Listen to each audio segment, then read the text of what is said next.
پاکستان ته به د افغانستان د جمهور رئیس د سفر څرنګوالی د خپرونې له دوهم میلمه افراسیاب خټک صاحب سره هم وڅېړو. خټک صاحب د پاکستان د پارلمان غړی دی، ټول یې پیژني او د سکایپ له لارې موږ سره مل دی. په خیر راغلی خټک صاحب، خوشحاله یو چې موږ سره مل یاست. مننه ستاسو د ملتیا نه. تاسو دا سفر د نورو سفرونو څخه څومره متفاوت ګڼئ خټک صاحب؟ آیا دا سفر به د نورو مشرانو د سفرونو په پرتله مثبتې پایلې ولري لکه څنګه چې ټول وایي او که نه؟ ډیره مننه کور مو ودان. خوشحاله اوسئ. دا سفر په دې لحاظ مهم دی چې اول خو دا دی چې په افغانستان کې چې انتخابات شوي دي، د افغانستان ولسمشر وړومبي پاکستان ته سفر کړی دی او ډیر غټ هیئت سره راغلی دی او دلته هم ډیر پراخې لیدنې کتنې وکړې. نن په یو سهار د بریکفاسټ په وخت کې مونږ ورسره ولیدل. زه د هغو کسانو د جملې نه وم، پاکستاني سیاستمداران چې رئیس جمهور صاحب سره ملاقات وکړو.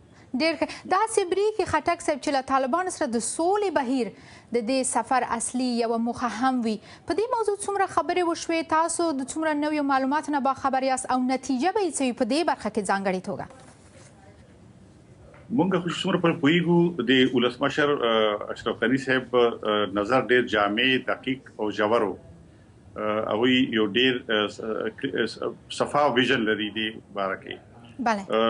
هغوی غواړي چې پاکستان یو نقش ولوبوي، مثبت نقش، افغانستان کې سوله راشي. هغوی د افغانستان په استقلال، په تمامیت، په هغه ډېر تاکید کولو او ورسره دا وایي چې دا د دواړو هېوادونو په ګټه ده چې دا شخړې حل شي او که زر نه حد اقل چې 10 کاله کې سره یو برنامه جوړه کړي چې دې وخت کې به دا تکمیلوو او دې لپاره یو تعهد ولري، دې لپاره سیاسي عزم ولري. نو چې کوم ګوندونه موږ سره پیپلز پارټي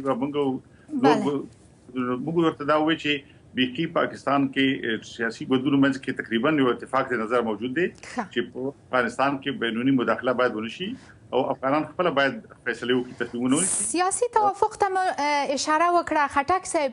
تاسو ته د افغانستان او پاکستان ترمنځ د بې باورۍ روحیه هم معلومه ده او منبع کله ځینې وخت په خپله پالیسۍ دي. د دې ترڅنګ د مولانا فضل الرحمن وروستیو خبرو منفي اغېز ته ځینو اشاره کړې ده، غندلې ده. په پارلمان کې د هغه د خبرو په اړه څه ډول غبرګون وښودل شو د پاکستان په پارلمان کې؟ په دې اړه ستاسو غبرګون څه دی په خاصه توګه؟ مونږ کلیتاً د هغوی د نظر مخالف یو. په افغانستان کې جنگ چې دی دا خو یو رور وژنه ده او یو فساد دی. نه باید چې داسې خبرې خلک وکړي، ځکه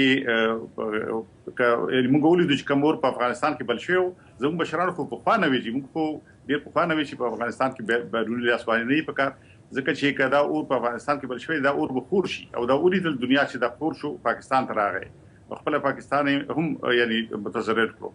نو دې سیاستونو مخالف یو. موږ نه پیپلز پارټي رهبران هم وایي چې یو خبره به زه دا وکړم چې افغانستان کې دا انتباه ده چې گویا پاکستان کې خلک ناست دي او افغانستان کې جګړه کوي.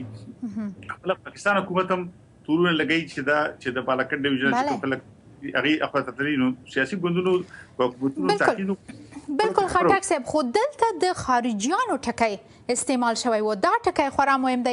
افغانانو غبرګون ښودلی دی. دوی وایي که خبره د خارجیانو په اړه وي نو پاکستان هم د ترهګرانو سره د جګړې او عملیاتو په پلمې او انعام سره د امریکا نه مالي مرستې ترلاسه کوي. دې مسلې ته هلته په کوم ډول کتل کیږي؟ ما خو ارزو کړو چې د مولانا صاحب خبرې د هغوی د ګوند نظر دی، مونږ د هغې نظر مخالف یو.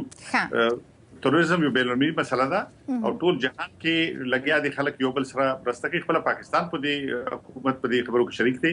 نو دا ویل چې افغانستان کې ولې دي، نو دا افغانستان کې خو یو شخړه وه چې بینالمللي تروریزم راغلی او بیا ملل متحد له لارې تصمیمونه نیول شوي دي. لهذا هغه بحث غلط دی. اصل خبره دا ده چې افغانستان او پاکستان منځ کې څنګه رورولي او څنګه ښه تعلقات، د ښه ګاونډیو تعلقات او د متقابل احترام په بنیاد باندې ښې اړیکې جوړې شي. نو زموږ نظر دا دی. بله خټک صاحب، مهمه خبره دا هم د ستاسو د خبرې په ارتباط البته چې د دواړو هیوادونو ولس سوله غواړي. کور مو ودان، خوشحاله او په خپلو چارو کې بریالي اوسئ. تاسو ته به بیا هم زحمت درکو.